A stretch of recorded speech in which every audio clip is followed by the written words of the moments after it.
구한 말씀, 행복한 하루, 말씀 묵상 시작하도록 하겠습니다. 오늘 우리가 함께 묵상할 말씀은 신약성경 로마서 15장 1절에서 13절 말씀입니다. 제15장.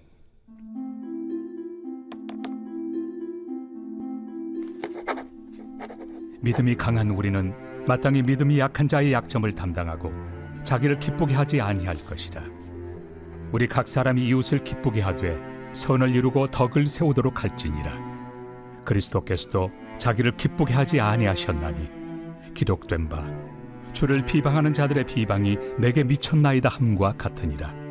무엇이든지 전에 기록된 바는 우리의 교훈을 위하여 기록된 것이니 우리로 하여금 인내로 또는 성경의 위로로 소망을 가지게 함이니라.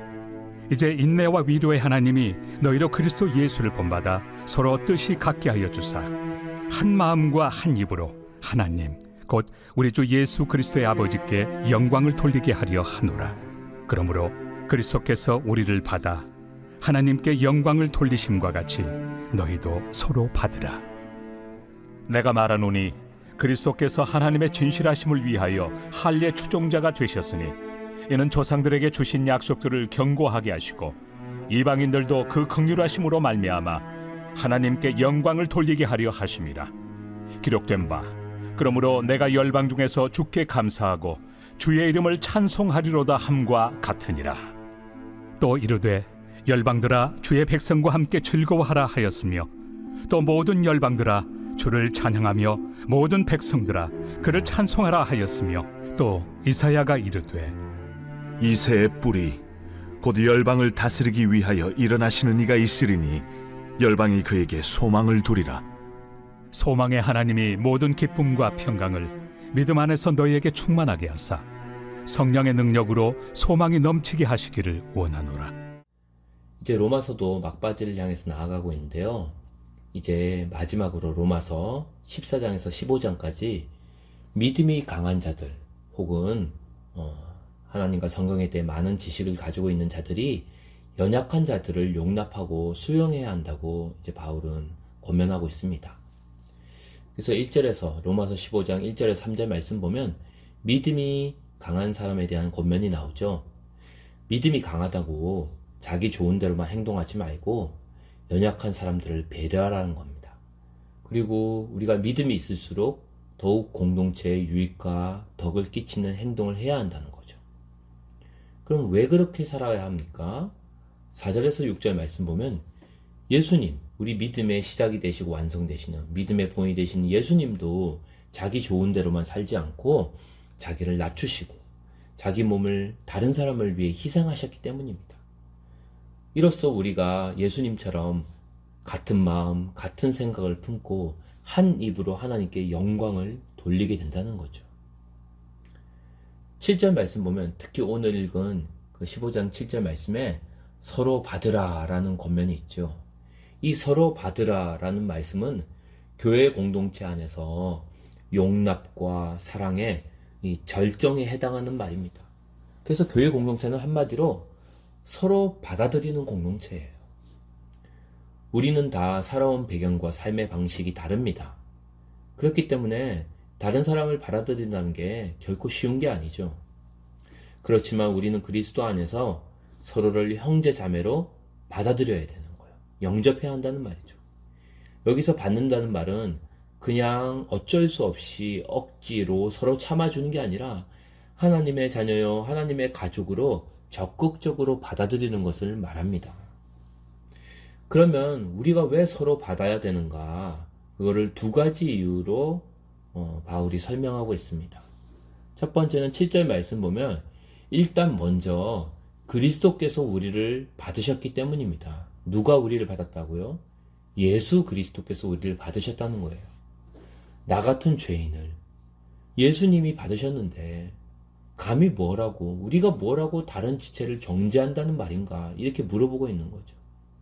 예수님은 세리, 창녀, 문둥병자 등 그 당시 비난받고 정죄받던 사람들, 사회적인 약자들 한 사람도 차별하지 않고 다 받아들이셨습니다.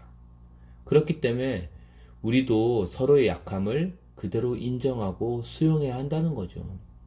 그렇다고 그 나쁜 점을 다 옳다 하는 게 아니라 그럼에도 불구하고 그 사람이 연약함에도 불구하고 그 사람의 존재를 받아야 된다는 거죠. 우리의 자녀들에게 나쁜 습관이 있다고 혹은 장애가 있다고 우리가 너 이제 내 자녀 아니야 라고 거절하지 않듯이 상대방의 약함과 잘 고쳐지지 않는 습관들, 반복되는 그 죄악들이 있음에도 불구하고 일단은 우리가 받아들여야 한다는 거죠. 이렇게 우리가 서로 받을 때 하나님께도 영광이 돌려진다고 이야기하고 있습니다. 그리고 9절에서 10절의 말씀 보면 우리가 서로 용납해야 하는 두 번째 이유가 나오는데요. 바로 예수님께서 서로 완전히 다른 유대인과 이방인을 하나로 합치는 사역을 이루셨기 때문이라고 말합니다.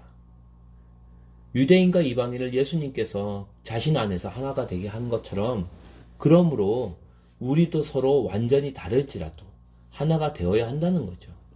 살아온 배경이 다르고 문화가 다르고 언어가 다를 수 있다는 거예요. 하지만 유대인이든 이방인이든 한국인이든 일본인이든 북한 사람이든 누구든 간에 그 전에 배경이 어떻고 역사가 어떻든 간에 우린 모두 예수님 안에서 다 하나라는 거죠. 이제 점점 교회 안에서도 다문화 성도들이 많아지고 있습니다. 우리는 말씀에 따라 그 사람의 문화와 피부색과 인종과 언어가 다르더라도 수용해야 한다고 성경은 오늘날도 말씀하고 있는 거예요. 세계 최고의 강대국이었던 로마 제국이 그 당시에 주로 하층민으로 이루어진 그런 초대교회, 가정교회에 의해서 뒤집어진 이유가 무엇 때문일까요? 바로 피 한 방울 섞이지 않은 그런 남을 자신의 가족보다도 더 받아들이고 사랑하는 것을 이 로마 사람들이 보게 된 거죠. 철저하게 이기적이고 자기밖에 모르는 자기중심적이고 향락적인 로마인들이 보고 이 교회에 받아들이는 그 문화를 보면서 충격을 받는 거예요. 언어가 다르고 종교가 다르고 문화가 다른 사람들이 그리스도 안에서 하나가 된 그 공동체를 보면서 우리도 하나가 되기 힘든데 어떻게 저렇게 하나가 될 수 있을까? 이렇게 배타적이고 개인주의적인 그 문화를 지배하던 로마 문화권의 사람들이 이렇게 전혀 다른 사람들이 하나가 되는 걸 보고 충격을 받는 겁니다. 복음의 능력을 보게 되는 거죠. 그만큼 서로 사랑하고 서로 수용하는 공동체는 바깥의 세상에 큰 영향력을 끼친다는 겁니다. 바라기는 우리 강서교회가 그런 복음의 능력으로 하나 되는, 그래서 강력하게 그런 선한 영향력을, 복음의 능력을 전하는 그런 공동체 되기를 간절히 소원합니다. 그리고 마지막으로 13절에 보면 바울의 권면이 축복 기도로 끝나죠. 13절 말씀 보면 소망의 하나님이 모든 기쁨과 평강을 믿음 안에서 너희에게 충만하게 하사 성령의 능력으로 소망이 넘치게 하시기를 원하노라, 이렇게 말하고 있습니다. 자, 소망이 넘치게 하시길 원하노다. 소망의 하나님이 그런 소망이 넘치게 하시길 원한다는 겁니다. 소망은 항상 지금을 바라보는 게 아니라 미래를 바라보는 거지요. 지금은 로마 공동체가, 로마 교회가 어수선하고 좀 여러 가지 서로의 다름 때문에 투닥거리긴 하지만 결국 소망의 하나님께서 이 로마 교회를 예수 그리스도 안에서 한 믿음 안에서 충만하게 하시고 성령의 능력으로 넘치게 하실 것을 믿는다는 그 소망이 담겨 있는 거죠. 우리도 지금은 내가 속한 가정, 또 내가 속한 작은 교회, 나아가 이 강서교회가 연약하고 지금은 좀 투닥대지만 계속해서 앞으로는 미래에 그런 하나된 공동체, 복음의 능력으로 연합한 공동체, 서로 받는 공동체가 될 수 있도록, 아니 반드시 주님께서 그렇게 하실 것을 믿고 오늘도 이런 공동체 되게 하소서라고 축복했으면 좋겠습니다.